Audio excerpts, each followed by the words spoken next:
Today, we're going to be talking about one of the things that I personally feel should be at the top of everybody's priority list, and that is sleep. Lack of sleep is a terrible feeling. If you have young babies, you might still be in that phase where you're not getting enough sleep and know all too well what I'm talking about. Or maybe you're past that, but you have other priorities in life that are leading you to maybe not get enough sleep. A lot of times we compensate by doing things like drinking coffee or energy drinks, or even worse, some people turning to drugs. When I was in my medical training, I literally drank a pot of coffee per day. I am not proud of that. But despite drinking that pot of coffee, I still was barely staying awake at times. And I'm going to share that with you and share some of my experiences and some of the awful ways of thinking and the things that I thought in my sleep deprived state sounded like a good thing to do, but absolutely were not. So, I eventually came to that place where I was feeling absolutely awful and I knew I had to make a change. I knew the sleep was an issue. Now, last week we talked about the wheel of life, and this helped me understand and discover the need to prioritize my health. And there are a lot of different aspects of health, but one of the first things that I needed to change was my sleeping. You might think that you're sleeping enough and might not think that this is something you need to think about. Maybe you are, maybe you're not. But today, I'm going to share some of the troubling thoughts I had while I was in a sleep deprived state. And I thought it was perfectly normal. And so maybe, just maybe, you could also not be getting enough sleep and not thinking clearly. So today, I'm hoping to shift your way of thinking just a little bit if that is you. Are you ready to shift your mindset and tap into the opportunities that are waiting for you right now? Let's go.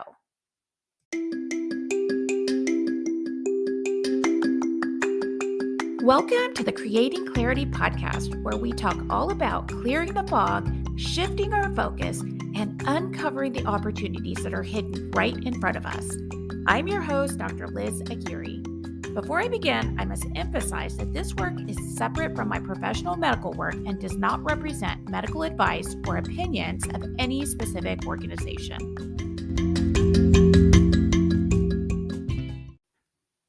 I remember when I was in residency, my intern year, and we would walk around outside of patients' rooms when we were rounding. One day, I was standing there, and it wasn't my patient, but I was standing there while a fellow resident was presenting to the attending. And it only took a few minutes before my eyes began to slowly drift down. And despite the cups and cups of coffee that I had that morning, my eyes were so heavy that there was nothing I could do to keep them open. I felt my knees buckle and I jerked awake, and everybody turned around and looked at me and said, "Are you okay?" And it took me a moment, and then I managed in it, like I managed to have this. Oh, let me do that again. Everybody looked at me and said, "Are you okay?" And it took me a moment to realize what happened, but then I kind of had just a little chuckle and I was a little embarrassed. And I said, "Yeah, I'm okay. Sorry, I fell asleep." Well, everybody then chuckled because, I mean, who falls asleep standing up? Unfortunately, I'm not the only resident whose eyes would struggle to stay awake during rounds, and I'm not the only person during my training that I saw would jerk awake during rounds. This was before the work limits, the 80-hour work limit for residents was put in place. This was my intern year. So I was working a lot of hours, and fortunately, that 80-hour work limit went into place, but still, 80 hours is like 2 full-time jobs for a regular person, number 1. And number 2, once you get out of residency, you no longer have that protection. And I've worked hundreds of hours once again in my adult attending life. So I think that it's important to talk about this because a lot of us, either past or present, or maybe in the future, might require us to have jobs that have long hours. And the truth is, it is very possible to continue to work those long hours. However, we must have the time to recover and recuperate. So anyway, going back to my residency, being sleepy was a big problem for me, and especially because I felt like I had to study harder than everybody else. So not only did I have to round on my patients and take care of patients, but I had to spend time in the evening reading up on all their problems, understanding the differential, making sure that I had the signs and symptoms correct and I was making the right diagnosis and knew how to treat them. So I spent a lot of time at the hospital. And this was even more challenging for me when I was on my ICU rotations because those were much longer shifts, which exceeded 24 hours. And again, residents don't have to work past 24 hours now, but I did when I was an intern. So, same story, different chapter. I was on rounds, standing outside of a room, and I remember exactly where I was standing. I remember the hallway I was in. I remember the attending. And honestly, I don't remember who the other residents were, but I remember the attending and where I was and all of that because I was standing outside of the room and my attending stopped rounds, literally stopped rounds. And he said, "Liz, you need to get more sleep." And I looked at him and I literally felt like crying because I had tried. I had really, really tried. And I told him, I know I need more sleep, but I can't. My sleep cycle was off because of these 24-hour shifts that we were doing in the ICU. And no matter what time I got home or how sleepy I was when I was driving home, I could not fall asleep sometimes. So when I would get off of my rotation at noon and get home, sometimes I couldn't fall asleep, sometimes I could. He offered to write me a prescription for Ambien. And for those of you who don't know, that's a sleep aid. And I told him, well, I'm already on it. And unfortunately, this sleep problem, I knew why it was. My sleep cycle was off, and the Ambien had been prescribed by a co-resident, not my own doctor, because I didn't have one at the time. At that time, I was young and I felt like I didn't need a doctor. And now we've come full circle where the medical community in our hospital, they make you go and have an annual visit to get a discount off of your insurance. And I think this is just genius because many of us will not go to the doctor if it we feel like it's not a priority. And so when you're saving a lot of money on your insurance, then yeah, you tend to make it a priority. But at that time, it was definitely not a priority. I did not see my own doctor. I was using over the counter medication. I was having prescriptions written by my colleagues, my fellow residents, and it was terrible. I tried various different sleep aids with no success. Eventually, I got off that ICU rotation. And once I was back on my regular day and night schedule, then the sleep started coming back. Now, once I was out of the insomnia stage, I was back to just the baseline lack of sleep, where I was working long hours but wasn't working overnight. And many times during residency, I experienced this, not always because of the long hours, but because on top of that, I had to study and do the other things I was talking about. I remember one of my friends going through surgical residency, and she used to work way, way more hours than me, well above the 100 hours that I would work. And so I felt like I had no room to complain, but I still struggled a lot. And she told me about this little hack to stay awake on her drive home. And I thought it was a genius. She would put her hair in the sunroof and close her hair outside the window. So if she started to nod off, it would pull on her head. And I thought, wow, genius. I'm going to start doing that. Now, thinking back, I am so thankful I didn't have a car accident. I only lived 8 minutes from the hospital, but even that was a challenge to get home. And why I bring this up is because we often get into this mindset of figuring out tips and tricks to get by. We use, like I said, coffee or drinks to help give us energy and stay awake. The reality is, we must prioritize ourselves. Our essential needs must be met. If we're doing stuff like sticking our hair in the sunroof window or drinking pots of coffee, it will eventually catch up to you. So, I'm not going to be sharing any hacks like putting your hair into the window or finding the right energy drink that's going to give you the most energy.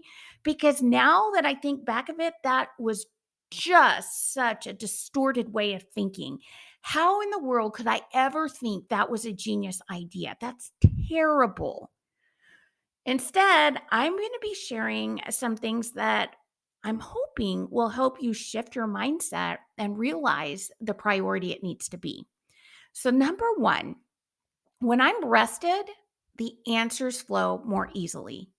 It doesn't have to be so hard. You don't have to push through to just get it done. The sooner you recognize that, the better. I really wish I had recognized this in residency because I was so tired and so sleepy, and I was pushing through trying just to get to the end of the chapter, not realizing that I wasn't retaining the information anyway. I needed sleep. I didn't need to have the perfect notes. I didn't have to have all the answers. I needed sleep. Now that I'm in a much more restful state, I realize that things are easier when you're rested. But at the time, you feel like you can't possibly prioritize the sleep because you feel like there's all these things I have to do. Well, trust me, they're going to get done one way or another, but they'll get done much easier if you have some rest. Number two, if someone that loves and cares about you is expressing concern about your lack of sleep, it's time to listen. Because if you're reaching that point where people are actually commenting on it, then it's a bigger problem than you realize, despite how much denial you might be in. Because think about it. It's really hard for someone to step in and say something about how you're living your life or how you are doing things. And when they do, it's typically coming from a place of love for something like this. So let me tell you, one of my friends reached out to me and said, "Hey, I think I have ADHD. I'm sitting in the doctor's office right now. What medicine should I ask for?" And I said, "You don't have ADHD, you need sleep." And so she's like, "Okay, well, yeah, but I really think because the concentration, blah, blah, blah." And I said, "Nope, you need sleep." And she's like, "No, no, I'm really having a hard time focus. In fact, last week I was in a car accident and I can't even remember if I looked both ways before I moved forward." And I said, "You need sleep." Now, I happen to know because I had talked to this friend several weeks earlier and I had expressed concern. I happen to know that this person only slept, I think, 10 or 15 hours in the entire week, not in like the last couple days, in the entire week, because she was working all of these extra shifts for work. Now, when you're in that sleep deprived state, trust me, you are not going to be able to focus. You are not going to be able to concentrate. No, it doesn't mean you have ADHD. Could you? Sure, you could. But that's not something you can assess until you get proper sleep. And I can't even tell you what proper sleep is because it changes. Some people need more sleep than others, and that's the truth. But if you are noticing a change in yourself and you're noticing that you can't concentrate, you're tired all the time, you're agitated, you can't think clearly, things are taking longer for you to do, that's a clear sign that you're not getting enough sleep. So if someone expresses concerns, please listen to them. Number three, you might want to work extra hours to help pay for something important, maybe a family vacation or a new house or college or whatever. But here's the deal: if you have a car accident, it can change your life forever. Car accidents often cause major traumatic injuries that can last a lifetime. This isn't counting the car accidents that cost people their life or the life of someone else. It's simply not worth it. Don't leave someone without a mom, dad, or child. It really happens and it's not worth it. Number four, don't give your family the worst you. That's what they get when you're exhausted and sleep deprived. It took me a long time to realize that I was yelling at my kids every single night at bedtime. I would point the finger at them and say that it's because they're not listening. And the reality was, I was exhausted and I needed sleep. And that's the reason I was yelling, because I was tired, not because of what they were or were not doing. It was because of me and my needs weren't being met. Making my kids feel guilty for getting a second wind and laughing and playing, that was wrong. That's what happens when I don't prioritize my need for sleep. When I don't prioritize myself, I think I'm doing good by spending time with them at bedtime and putting them to bed, but I'm not when they're getting the worst version of me. And number five thing that I hope will shift your mindset is you deserve sleep. This culture of working ourselves to exhaustion has got to stop. We need to embrace leaning into self care. I'm a much better mom. I'm a much better wife. I'm a much better daughter when I take care of myself. And I want my family to get the best of me, not what's left that barely has anything to give. So, if you're not sleeping enough and you're finding these creative ways to stay awake, I want you to hear me right now. Things are so much easier when you get enough sleep. I'm sleeping more and getting more done. How crazy is that? Before, I was sleeping way less, working way more, and getting less done. And now things have flipped. I'm sleeping more and getting more done. Make the decision. Commit to getting the sleep that you need and deserve. In upcoming episodes, I'm going to actually bring on a sleep expert who is going to share a little bit and hopefully help you see why sleep is so important and why you must prioritize it. I hope you found this helpful. And as always, if you have a friend who could benefit from this episode, who struggles with making sleep a priority, please share this with them. I'm on a journey to start the Me First movement because that is when we become the best versions of ourselves. And that's when our brilliance begins to shine. So let's do it together. Let's create greatness, not just for me, but for you too. I'll see you next week.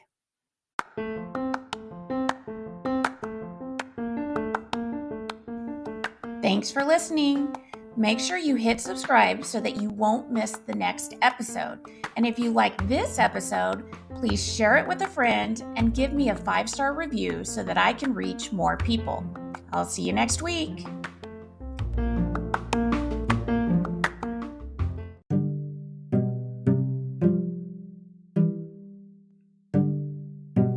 Disclaimer. The views and opinions shared here are for information and educational purposes only.